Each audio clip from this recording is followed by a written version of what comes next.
How many of you know about a cross that sits on the top of a hill in Yoruba? How many of you know that that cross was threatened?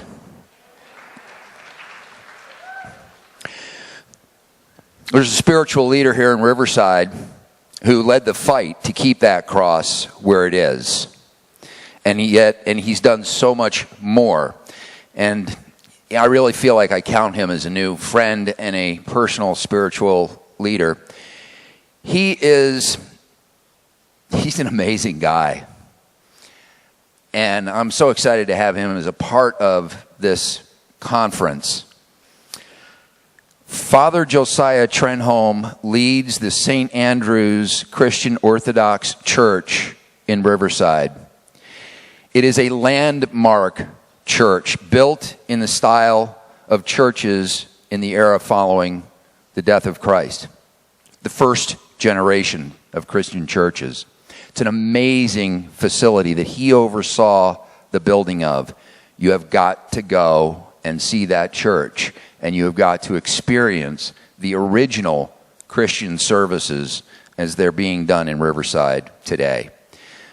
Father Josiah Trenham, he's got his Doctor of Theology from the University of Durham, England. His weekly sermons are listened to by thousands around the world on Ancient Faith Radio. And besides his pastor and speaking duties, he's actively involved in local politics. How refreshing is that?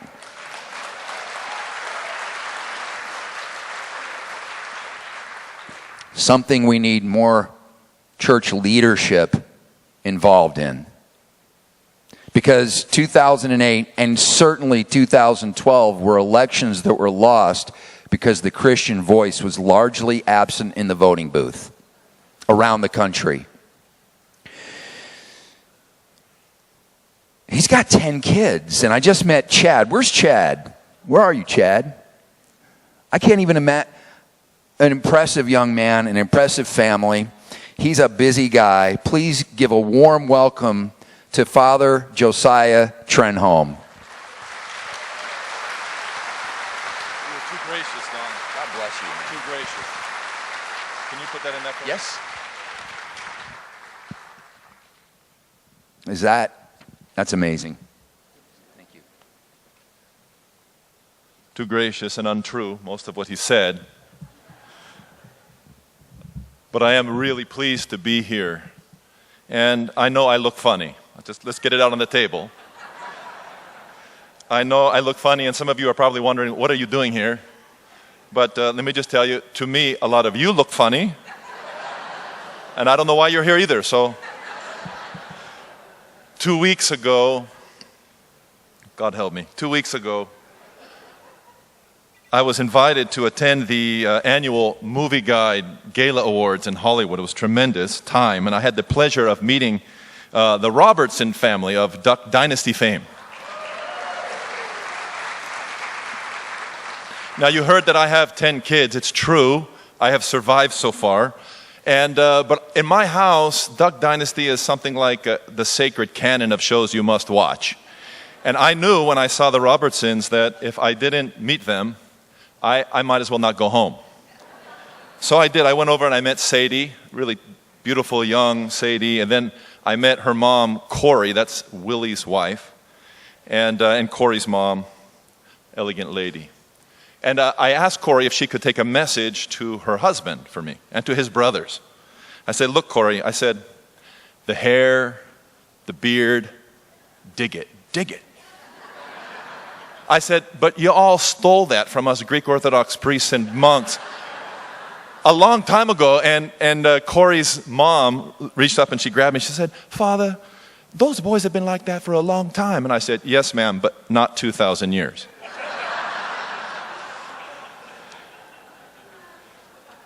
Love their grooming. Love their grooming. You'd be right to ask, I think, what's a pastor doing at this conservative political conference? I certainly know some of my clerical colleagues are asking what I'm doing here. Some of my own parishioners are probably asking, if they even know, are asking what I'm doing here. The IRS is certainly asking what I'm doing here.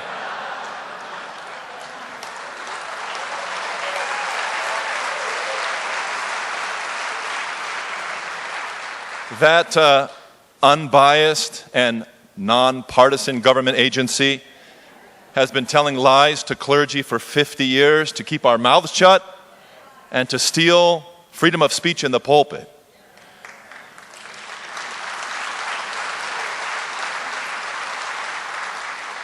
So let me answer that question. What's a pastor doing here at this conservative political conference? It is perfectly natural for me to be here.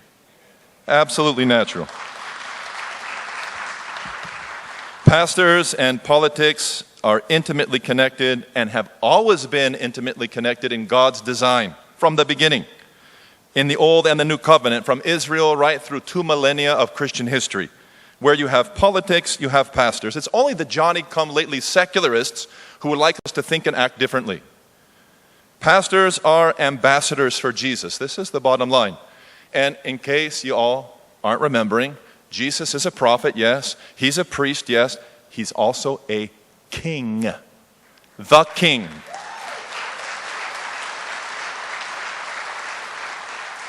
Think with me, if you will, about the great prophet and God-seer Moses.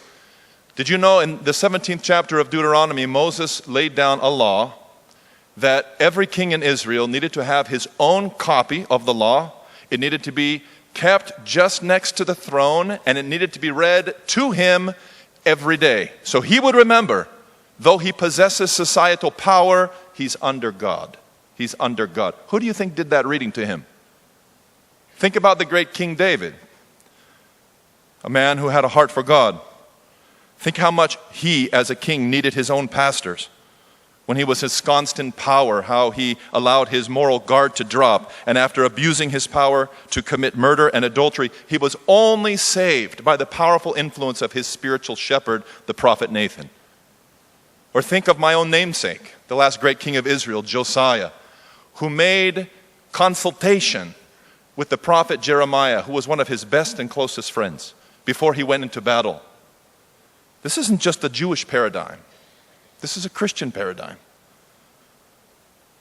My favorite pastor in the history of the church, the greatest preacher in Christian history, St. John Chrysostom, was the patriarch of Constantinople at the end of the 4th and the beginning of the 5th century. He was so influential for good, for the poor, for life, for family, for holiness in the public square. He was so influential in politics that Emperor Arcadius, with a really stained conscience and unfortunately no longer able to take any godly counsel, banished him to the corner of the Roman Empire where he died in exile. 20 minutes is not enough for me to tell you about the incredible exploits of spiritual leaders in the political realm from all Christian traditions. Orthodox Christians, Roman Catholics, Protestants. We have a beautiful history. We have our differences, there's no doubt about it. But on the important subject of truth speaking to power, of pastors speaking to politicians, there is no difference. There is complete unanimity in the Christian tradition. If you want to know more, by the way, about the great pastors in church history and how they engaged politicians and helped the realm of politics to become dignified, send me an email. I'll give you a book list. I'll send you a book list. We could talk about the great 4th century St. Ambrose of Milan, who taught the Emperor Theodosius when he forgot about the moral principles of justifiable war and killed 7,000 people. He met Ambrose at the door of the church, and Ambrose blocked entrance. And he made the emperor of the Roman Empire stand throughout Lent barefoot in the snow in penance. That an emperor would accept that was a major marker that the empire had become Christian, and that God's authority had replaced what had previously been the concept of divine emperors in the Roman Empire. We could talk about the 9th century St. Photius of Constantinople, who wrote a political guide to the newly converted king of Bulgaria, Boris. Here is a patriarch explaining to a politician who's recently become Christian how to rule in the political sphere before God. You could think about the great Archbishop of Canterbury, Thomas Becket, and his exploits with a power-hungry King Henry II in England. The list goes on and on. I'm just trying to whet your appetite. Let's talk about America. When John Adams was asked to list those that he felt were most influential in securing America's independence, he named specific pastors. These pastors were from the American Revolution, and clergy, through their sermons and teachings, played a significant role in establishing the intellectual basis for American government. I have in my personal library at the church a moving collection that's entitled Political Sermons of the American Founding Era, 1730 to 1805. 2 volumes, 1,800 pages. This is America. The preachers during the Revolution were known as the Black Regiment. And when a state thinks that, it becomes tyrannical, affirming that its prerogatives include legislating against natural law and traditional ethics while removing freedoms that it arrogantly believes it first bestowed in the first place. Much of the post-sexual revolution banter about tolerance has simply been a smokescreen. It's been blown into existence by sexual revolutionaries in order to change what our nation considers to be normal and morally correct. Once the change has been effected, once the disordered has been legitimized, once the perverse has been considered civilized, the smoke is blown away, tolerance is laid aside, and the new immoral vision is enforced with an intolerant vengeance. Tolerance is out the window. And here in this town, we've experienced this. We have here a relatively new U.S. congressman who, though he represents a district that passed Proposition 8 by almost 2/3, nevertheless has become one of the leading gay activists in Congress. He loves to talk about tolerance, but he doesn't live it. Just after being elected 2 years ago, he rode as the Man of the Year in the Los Angeles Gay Pride Parade. And since gay parades began in Los Angeles in 1970, when literally the participants dragged a 20-foot paper-mache phallus through the streets of LA, they have become models of intolerance. Our congressman rode in the parade in 2013, and he was following in his car a group of men who were dressed in nothing but G-strings from the waist down, and from the waist up, they were dressed as Catholic nuns. They're in every gay pride parade in California. They call themselves the Sisters of Perpetual Indulgence.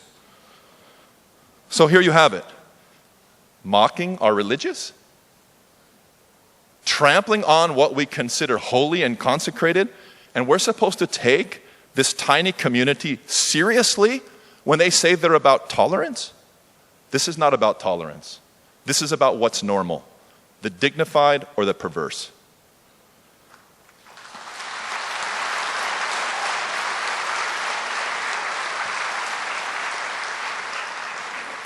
As a Christian pastor, I say this: when the natural law is inverted and when immoral laws are embraced, people of conscience, God-fearing Americans, must resist these laws and under no circumstance obey them.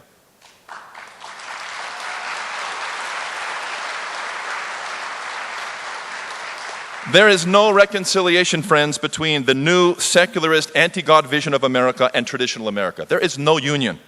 We cannot live together. And if pure secularism succeeds, if it wins, forgive me, we are hardly going to live at all.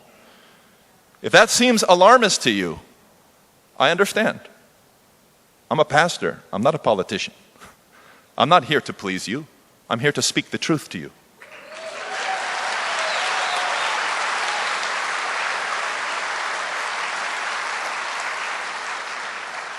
Let me tell you one of the reasons that I have fire in my belly. We Greek Orthodox, we Eastern Orthodox have something uniquely to contribute to this discussion. We know about this threat, this secularist threat, directly by experience. When the Bolsheviks in 1917 conquered Russia, and they turned it and most of Eastern Europe into the atheistic Soviet Union with its satellites, the secularists showed the world what a society could become where God has no place in the public square and his law no influence on government. Stalin and his successors launched the greatest slaughter of people in the history of the human race. Let me repeat that. Stalin and his successors launched the greatest slaughter of people in the history of the human race, the longest and sustained persecution of Christians in the history of the Christian faith. They martyred millions of believers according to their own records when they were uncovered in 1988. And they made the pre-Christian Roman imperial persecutions look like child's play. And brothers and sisters, if you can make the beast Nero look semi-civilized, that's saying something. We Eastern Christians, we know where this drive towards secularism in our country will end. It will end in Siberian labor camps, 70,000 destroyed churches, pastors crucified on the front door of their churches, which, by the way, was the most common way of killing pastors in Soviet Union, and mass graves. Our founding fathers were very clear in stating that our form of government is incapable of functioning except by a moral people.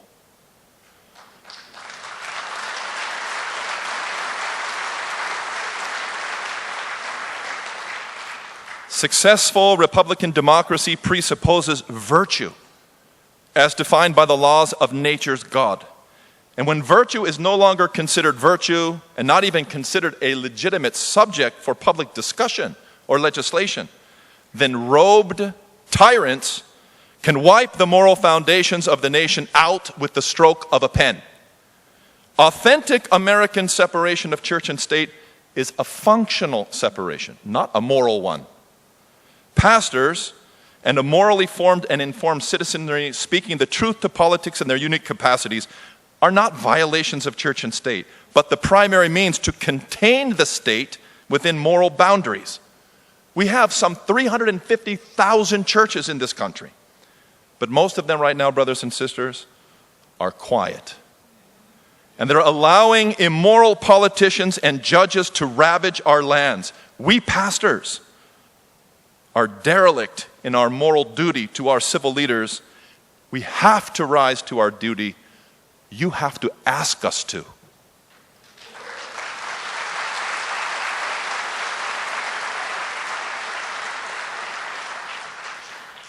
Give me your ear just 2 more minutes. Just give me 2 more minutes. Several years ago, I attended a small meeting of pastors, academics, professors, lawyers in New York City. We met to discuss how to halt the massive onslaught on religious freedom that was advancing in our country through the terribly misnamed Affordable Care Act, which mandates the provision of certain types of care that violate traditional religious morality. And one of the esteemed and nationally known clergymen there, who I will leave nameless, has often been asked to pray at both Republican and Democratic conventions and at party functions. He said this to us. He said, "Brothers, it's difficult to pray with Republicans. You have to think hard about your prayer beforehand, but it's much easier to pray with Democrats." We were all thinking, what? Then he clarified. And he was only half kidding, by the way. He said, with the Republicans, you have to think hard beforehand about your prayer and you have to write it out clearly. But with the Democrats, I just take out my prayer book and read the exorcisms.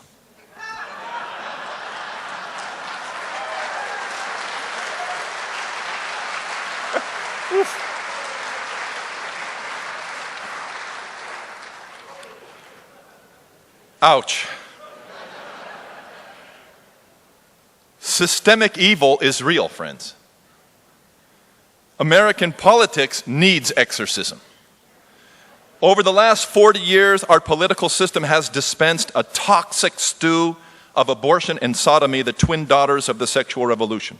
And now she threatens the freedom of anyone who opposes this agenda of the new and progressive America. Many of our small business owners, professors, physicians, nurses, pharmacists, the list gets longer every day, are finding out what the message is today. And this is the message of the Obama administration, its Department of Justice, and many judges throughout our land. Here's the message. The government will bring about your personal and professional ruin if you do not help celebrate same-sex marriage and further abortion. This is the message. As a pastor, I came here happily, and I didn't come to talk to you about the minutiae of the tax code or its legislation, about trade agreements, about details of foreign policy, climate change, government health care, the Federal Reserve, or other such very important matters for the political realm upon which there can be some measure of legitimate and civil disagreement. I have opinions on those things, but not even my wife hardly knows those things, and my people certainly don't, because pastors are not to preach their opinions. Pastors are to preach unalterable and unchanging truths about God and men, about what our founding fathers called the laws of nature and nature's God. And I came here to talk about the life and death of children. Because no nation of people so violent that they kill their unborn has any future whatsoever.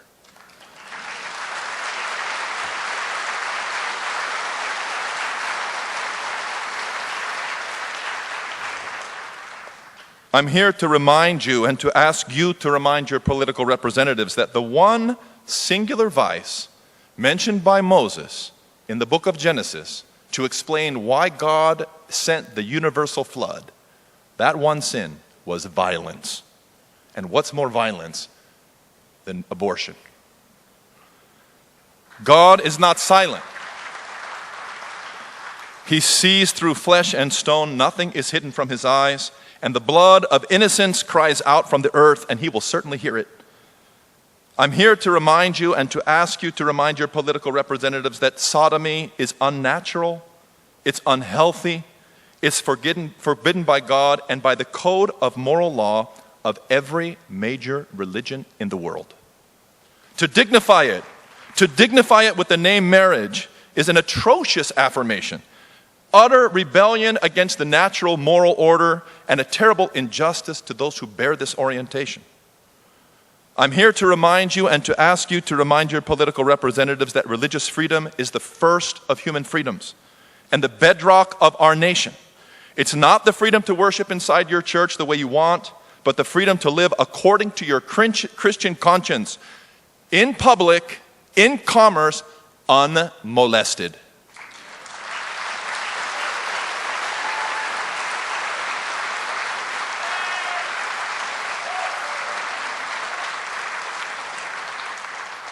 To attack this freedom, to impose a new morality, what I would call a new immorality, upon our nation, upon our doctors, nurses, and pharmacists, upon our business owners, and upon every citizen, to bind the consciences of our people, and to demand consent to what their own faith traditions stigmatize as evil, is a high crime, an act of suppression that will never be tolerated by many Americans and may very well lead to war.